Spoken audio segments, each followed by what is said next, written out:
رات کے اندھیرے تک، اور فجر کا قرآن پڑھ، بے شک فجر کا قرآن ہمیشہ سے حاضر ہونے کا وقت رہا ہے۔ اس میں قیام میں قرآن پڑھنے اور فجر کے وقت قرآن پڑھنے کی بڑی فضیلت ہے، اور رات کے کچھ حصے میں پھر اس کے ساتھ بیدار رہ، اس حال میں کہ تیرے لیے زائد ہے، قریب ہے کہ تیرا رب تجھے مقام محمود پر کھڑا کرے۔ حدیث میں ہے رسول اللہ صلی اللہ علیہ وسلم نے فرمایا، جو شخص اذان سنے پھر اللہم رب ہذہ الدعوہ یہ دعا پڑھے اور اللہ سے مقام محمود کا سوال کرے، وبعثہ مقاما محمودا الذی وعدتہ،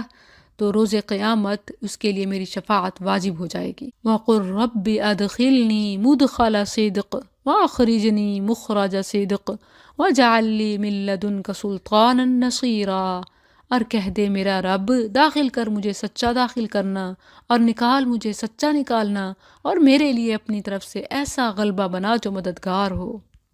اللہ تعالیٰ نے اپنے نبی اور آپ کے ہر امتی کو یہ دعا سکھائی ہے کہ اے میرے رب، تو مجھے دنیا و آخرت میں جس جگہ بھی داخل کرے عزت مندانہ ہو، اور جس جگہ سے بھی نکالے باعزت ہو، اور میرے لیے دلیل و برہان کے ساتھ قوت و سلطنت کا ایسا غلبہ عطا فرما جو میرا مددگار ہو۔ بہت جامع دعا ہے۔ وَقُلْ جَاءَ الْحَقُّ،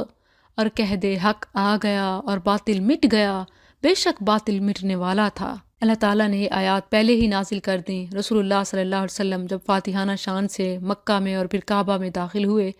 تو آپ نے تمام بتوں کو توڑا اور پھر یہ آیت پڑھی، جاء الحق وزہق الباطل ان الباطل کان زہوقا وَنُنَزِّلُ مِنَ الْقُرْآنِ، اور ہم قرآن میں سے تھوڑا تھوڑا نازل کرتے ہیں جو ایمان والوں کے لیے سراسر شفا اور رحمت ہے۔ مکمل شفا اور اصل رحمت پڑھنے، سمجھنے، عمل کرنے اور پھر برکات لینے سے ملتی ہے، اور وہ ظالموں کو خسارے کے سوا کسی چیز میں زیادہ نہیں کرتا۔ اور جب ہم انسان پر انعام کرتے ہیں وہ منہ پھیر لیتا ہے اور اپنا پہلو دور کر لیتا ہے۔ خوشحالی میں اکثر یہی انداز ہوتا ہے، اور جب اسے تکلیف پہنچتی ہے تو بہت نا امید ہو جاتا ہے، پھر ہر لحاظ سے رشتے توڑ کے ایک اکیلا رب کہہ دے ہر ایک اپنے طریقے پر عمل کرتا رہے، سو تمہارا رب زیادہ جاننے والا ہے کہ کون زیادہ سیدھی راہ پر ہے۔ اور وہ تجھ سے روح کے بارے میں پوچھتے ہیں، کہہ دے روح میرے رب کے حکم سے ہے، اور تمہیں علم میں سے بہت تھوڑے کے سوا نہیں دیا گیا، اور یقیناً اگر ہم چاہیں تو ضرور ہی وہ وہی واپس لے جائیں جو ہم نے تیری طرف بھیجی ہے، پھر تو اپنے لیے اس کے متعلق ہمارے مقابلے میں کوئی حمایتی نہیں پائے گا مگر تیرے رب کی رحمت ہے، یقیناً اس کا فضل ہمیشہ سے تجھ پر بہت بڑا ہے۔ کہہ دے اگر سب انسان اور جن جمع ہو جائیں کہ اس قرآن جیسا بنا لائیں تو اس جیسا نہیں لائیں گے، اگرچہ ان کا بعض کا مددگار ہو۔ وَلَقَدْ صَرَّفْنَا، اور بلا شبہ یقیناً ہم نے لوگوں کے لیے اس قرآن میں ہر طرح کی مثال پھیر پھیر کر بیان کی، مگر اکثر لوگوں نے کفر کے سوا ہر چیز سے انکار کر دیا۔ اب بھی دیکھیں تو نافرمانی کے سارے کاموں کا پتہ چلتا ہے، حرام کاریاں ساری آتی ہیں، نہیں سمجھ آتا تو حق نہیں آتا۔ اور انہوں نے کہا ہم ہرگز تجھ پر ایمان نہ لائیں گے یہاں تک کہ تو ہمارے لیے زمین سے کوئی چشمہ جاری کرے، یا تیرے لیے کھجوروں اور انگوروں کا ایک باغ ہو، پس تو اس کے درمیان نہریں جاری کر دے، خوب جاری کرنا، یا آسمان کو ٹکڑے ٹکڑے کر کے ہم پر گرا دے جیسا کہ تو نے دعویٰ کیا ہے، یا تو اللہ اور فرشتوں کو سامنے لے آئے، یا تیرے لیے سونے کا ایک گھر ہو، یا تو آسمان میں چڑھ جائے، اور ہم تیرے چڑھنے کا ہرگز یقین نہ کریں گے یہاں تک کہ تو ہم پر کوئی کتاب اتار لائے جسے ہم پڑھیں۔ تو کہہ سبحان ربی، میرا رب پاک ہے۔ یہاں قرآن نے کفار کے 6 مطالبوں کا ذکر کیا ہے جن کے ضمن میں بھی کئی اور مطالبے ہیں۔ فرمایا میرا رب ہر عیب اور عجز سے پاک ہے، وہ یہ سب کچھ کر سکتا ہے مگر اپنی مرضی سے۔ رہا مجھ سے مطالبہ کرنا تو میں تو محض ایک بشر ہوں جو پیغام پہنچانے والا ہوں۔ کیا تم کسی بشر کے متعلق یہ بتا سکتے ہو کہ وہ اس قسم کے کام کر سکتا ہو؟ سبحان ربی هل كنت الا بشر رسولا وما منع الناس، اور لوگوں کو کسی چیز نے نہیں روکا کہ وہ ایمان لائیں جب ان کے پاس ہدایت آئی، مگر اس بات نے کہ انہوں نے کہا کیا اللہ نے ایک بشر کو پیغام پہنچانے والا بنا کر بھیجا ہے؟ کہہ دے اگر زمین میں فرشتے ہوتے جو مطمئن ہو کر چلتے پھرتے تو ہم ضرور ان پر آسمان سے کوئی فرشتہ پیغام پہنچانے والا اتارتے۔ کہہ دے میرے درمیان اور تمہارے درمیان گواہ کے طور پر اللہ کافی ہے، بے شک وہ ہمیشہ سے اپنے بندوں کی پوری خبر رکھنے والا، سب کچھ دیکھنے والا ہے، اور جسے اللہ ہدایت دے سو وہی ہدایت پانے والا ہے۔ اور جنہیں گمراہ کر دے تو ان کے لیے اس کے سوا ہرگز کوئی مدد کرنے والے نہیں پائے گا۔ اور قیامت کے دن ہم انہیں ان کے چہروں کے بل اندھے اور گنگے اور بہرے اٹھائیں گے، ان کا ٹھکانہ جہنم ہے، جب کبھی بجھنے لگے گی ہم ان پر بھڑکانا زیادہ کر دیں گے۔ یہی ان کی جزا ہے، کیونکہ انہوں نے ہماری آیات کا انکار کیا اور کہا کیا جب ہم ہڈیاں اور ریزہ ریزہ ہو گئے تو کیا واقعی ہم ضرور نئے سرے سے پیدا کر کے اٹھائے جانے والے ہیں؟ اور کیا انہوں نے نہیں دیکھا وہ اللہ جس نے آسمانوں اور زمین کو پیدا کیا ہے اس پر قادر ہے کہ ان جیسے پیدا کر دے، اور اس نے ان کے لیے ایک وقت مقرر کیا ہے جس میں شک نہیں۔ پھر بھی ظالموں نے کفر کے سوا ہر چیز سے انکار کر دیا۔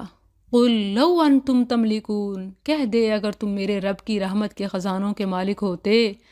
تو اس وقت تم خرچ ہو جانے کے ڈر سے ضرور روک لیتے، اور انسان ہمیشہ سے بہت بخیل ہے۔ اور بلا شبہ یقیناً ہم نے موسیٰ کو 9 واضح نشانیاں دیں، سو بنی اسرائیل سے پوچھ۔ جب وہ ان کے پاس آیا تو فرعون نے اس سے کہا یقیناً میں تو تجھے اے موسیٰ جادو زدہ سمجھتا ہوں۔ قال لقد علمت، اس نے کہا بلا شبہ یقیناً تو جان چکا ہے کہ انہیں آسمانوں اور زمین کے رب کے سوا کسی نے نہیں اتارا، اس حال میں کہ واضح دلائل ہیں، اور یقیناً میں تو اے فرعون تجھے ہلاک کیا ہوا سمجھتا ہوں۔ تو اس نے ارادہ کیا کہ انہیں اس سرزمین سے پھسلا دے، تو ہم نے اسے اور جو اس کے ساتھ تھے سب کو غرق کر دیا۔ اور ہم نے اس کے بعد بنی اسرائیل سے کہا کہ تم اس سرزمین میں رہو، پھر جب آخرت کا وعدہ آئے گا ہم تمہیں اکٹھا کر کے لے آئیں گے۔ اور ہم نے اسے حق ہی کے ساتھ نازل کیا، اور یہ حق ہی کے ساتھ نازل ہوا، اور ہم نے تجھے نہیں بھیجا مگر خوشخبری دینے والا اور ڈرانے والا۔ اور عظیم قرآن ہم نے اس کو جدا جدا کر کے نازل کیا تاکہ تو اسے لوگوں پر ٹھہر ٹھہر کر پڑھے، اور ہم نے اسے نازل کیا تھوڑا تھوڑا نازل کرنا۔ کہہ دے تم اس پر ایمان لاؤ یا ایمان نہ لاؤ، بے شک جن لوگوں کو اس سے پہلے علم دیا گیا جب ان کے سامنے اسے پڑھا جاتا ہے وہ تھوڑیوں کے بل سجدہ کرتے ہوئے گر جاتے ہیں اور کہتے ہیں ہمارا رب پاک ہے، بے شک ہمارے رب کا وعدہ یقیناً ہمیشہ پورا کیا ہوا ہے۔ اور وہ تھوڑیوں کے بل گر جاتے ہیں، روتے ہیں، اور وہ انہیں عاجزی میں زیادہ کر دیتا ہے، یعنی قرآن۔ قل ادعوا اللہ، کہہ دے اللہ کو پکارو یا رحمان کو پکارو، تم جس کو بھی پکارو گے سو یہ بہترین نام اسی کے ہیں۔ یہ اس لیے فرمایا کیونکہ قریش مکہ جان بوجھ کر رحمان کا انکار کرتے اور کہتے کہ ہم اسے نہیں جانتے۔ فرمایا اللہ تو کہتے ہو، رحمان اور اللہ ایک ہی ہے۔ وَلَا تَجْهَرْ بِصَلَاتِكَ، اور اپنی نماز نہ بلند آواز سے پڑھ اور نہ اسے پست کر، اور اس کے درمیان کوئی راستہ اختیار کر۔ ام المؤمنین عائشہ رضی اللہ عنہا فرماتی ہیں کہ یہ آیت دعا کے بارے میں نازل ہوئی۔ صلاۃ کا ایک معنی دعا بھی ہے۔ وَقُلْ، اور کہہ دے الحمدللہ الذی، سب تعریف اللہ کے لیے ہے جس نے نہ کوئی اولاد بنائی ہے اور نہ بادشاہی میں اس کا کوئی شریک ہے، اور نہ عاجز ہو جانے کی وجہ سے کوئی اس کا مددگار ہے، اور اس کی بڑائی بیان کر، خوب بڑائی بیان کرنا۔ اللہ کی حمد کے ساتھ صورتوں کا آغاز بھی ہوا ہے اور اللہ کی حمد کے ساتھ صورتوں کا اختتام بھی، یہ ان میں سے ایک صورت ہے۔ اب اگلی صورت جس کے ساتھ الحمد سے آغاز ہو رہا ہے، سورۃ الکہف۔ کہف کا معنی پہاڑ میں کھلی اور وسیع غار ہے۔ تنگ غار کو غارن یا مغارتن کہتے ہیں، اور کہف وسیع غار کو کہتے ہیں۔ اس صورت میں اللہ نے کہف والوں کا قصہ بیان فرمایا ہے، جس میں اللہ پر ایمان کی برکات بیان ہوئی ہیں کہ اس کی بدولت کس طرح آدمی دشمن سے محفوظ اور تمام دنیا سے بے نیاز ہو جاتا ہے،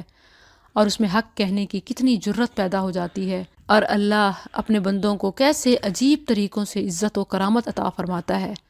اس کی فضیلت میں متعدد احادیث سے ثابت ہیں۔ ایک حدیث میں ہے رسول اللہ صلی اللہ علیہ وسلم نے فرمایا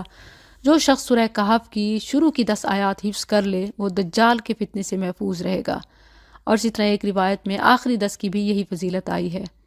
اس صورت کے پڑھنے سے گھر میں سکینت اور برکت کا نزول ہوتا ہے۔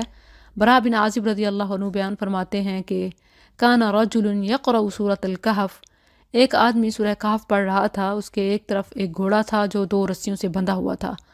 تو اسے بادل کے ایک ٹکڑے نے ڈھانپ لیا، پھر اس نے قریب آنا شروع کر دیا اور مزید قریب آتا گیا، جس سے گھوڑا بدکنے لگا۔ جب صبح ہوئی تو وہ نبی صلی اللہ علیہ وسلم کے پاس آیا اور سارا ماجرا سنایا،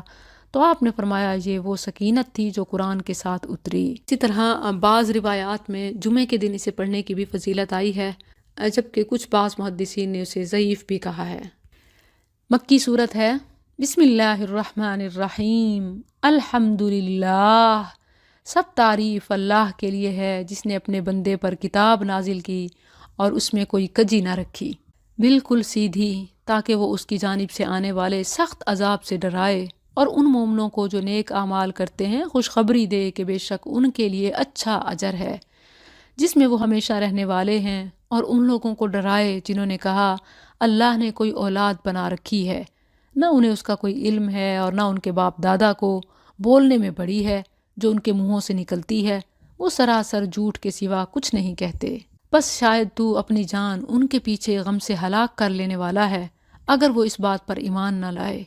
بے شک ہم نے زمین پر جو کچھ ہے اس کے لیے زینت بنایا ہے تاکہ ہم انہیں آزمائیں ان میں سے کون عمل میں بہتر ہے، اور بلا شبہ ہم جو کچھ اس پر ہے اسے ضرور ایک چٹیل میدان بنا دینے والے ہیں۔ ام حسبت ان اصحاب الکہف، یا تو نے خیال کیا کہ غار والرقیم اور کتبے والے، الرقیم بمعنی مرقوم یعنی لکھی ہوئی تختی یا سل یا کتاب والے، ان لوگوں کو اصحاب الکہف کے ساتھ اصحاب الرقیم بھی کہا جاتا ہے۔ اصحاب الکہف یعنی غار والے، اصحاب الرقیم اس لیے کہتے ہیں کہ جب وہ اچانک غائب ہو گئے اور بہت تلاش کے باوجود نہ ملے تو ان کے نام ایک تختی یا سل پر لکھ کر خزانے میں محفوظ کر دیے گئے،